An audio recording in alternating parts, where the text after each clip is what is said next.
Bueno, Dato pertenecería, ¿no?, a la generación de Unamuno, de Pío Baroja, más o menos, no, que él era mayor, pero bueno, pertenece a la misma generación, que es la generación posterior a Cánovas del Castillo, va a ser el gran sucesor del Partido Conservador, pero claro, España vive enormes convulsiones y yo quería preguntarte por el desastre del 98, cómo lo vive Dato, porque en la tesis, o sea, apuntas a que Dato tenía, otra cosa es lo que haga luego como presidente, ¿no? Pero al menos en ese año 98 sí se le podría considerar cercano a las ideas de la generación del 98 o del regeneracionismo, ¿no? Entonces yo te quería preguntar un poco si se le puede relacionar al menos en ideas a esta corriente y cómo vive, ¿no?, el desastre del 98, entre otras convulsiones de finales del siglo XIX. Claro, si Dato era un regeneracionista es una pregunta que por su simpleza es muy difícil de contestar. ¿Por qué?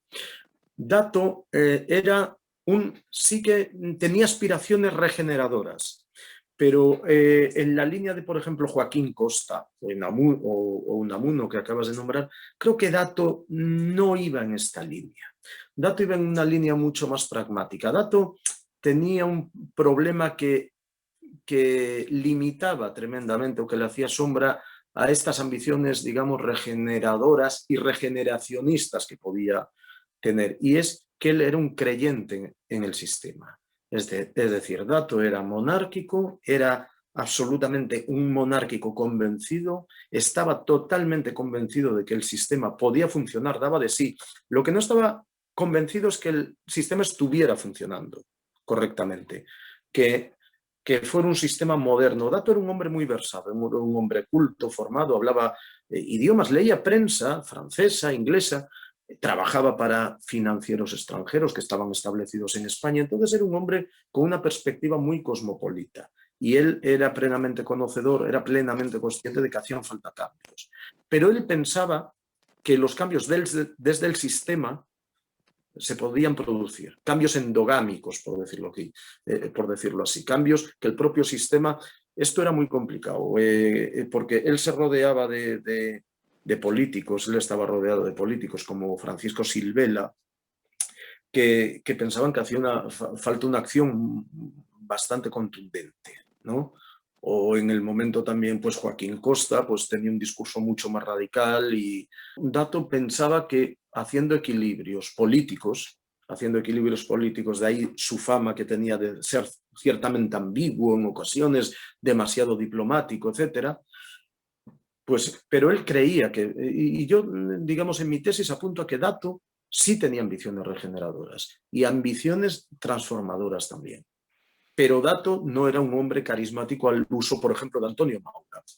Claro, Dato tiene 42 años en el momento del desastre y él es el ministro de Gobernación en el gobierno siguiente que se forma después del desastre. Es muy curioso de que él sea ministro de Gobernación cuando el Ministerio de Gobernación, que es lo que hoy sería más o menos el Ministerio del Interior, es el que organiza las elecciones, ¿no?, mediante los gobernadores civiles, mediante el caciquismo. Esto es, en fin, el ABC, ¿no?, de los temas de historia que se dan en los colegios.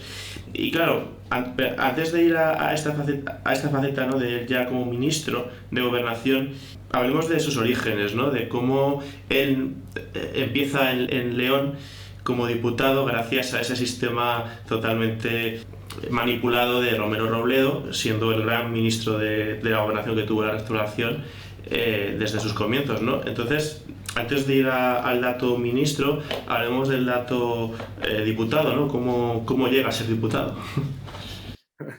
Bueno, una digamos, de las razones por las que pienso que Dato era un perfil de su tiempo fue precisamente por esto que estás comentando, por su acceso al poder. Fue estereotipado, es decir, ministro de la Gobernación, todopoderoso Romero Robledo, ¿no?, el gran muñidor que se le conocía, lo pone en la lista. Y a partir de ahí todos son maniobras para que el gobernador civil, los conservadores de la provincia, etcétera. Él se presenta por Murias de Paredes, una pequeña localidad de León, de la provincia de León, Y ahí el encasillado funciona perfectamente, ¿no? Lo que se llamaba el encasillado, ¿no? Es decir, uno incluso, es decir, con elementos políticos totalmente dispares. Es decir, tienes un Azcárate en León que no se mueve, que es republicano, y Eduardo Dato conservador en Murias de Paredes. Era una cosa... Bueno, y se empiezan a mover los hilos. Y se empiezan a mover los hilos y aquí es donde Dato, su gran, digamos, a punto de apoyo es una familia. Secundino Gómez, ¿no? Es la familia Secundino Gómez, ¿no? De León. Esta era una familia muy, muy poderosa que se había emparentado también con la Álvarez Carballo, que era otra familia poderosísima que tenían muchísimo capital y todos sabemos cómo funcionaba el caciquismo. Curiosamente eran de simpatías liberales estas familias, ¿eh? Pero, es decir, Dato, la buena relación que tuvo con ellos, que había establecido en Madrid, le ayudó, porque Secundino Gómez había acudido a él como asesor y Dato mostró una gran eficiencia asesorándole, pues, con diversos temas de herencias, etcétera.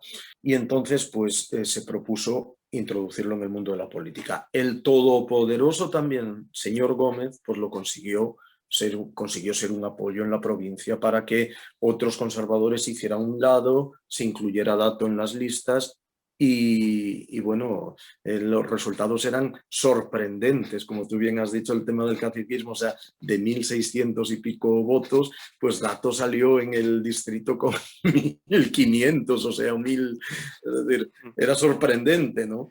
Mayorías absolutas, no, mayorías arrolladoras, ¿no?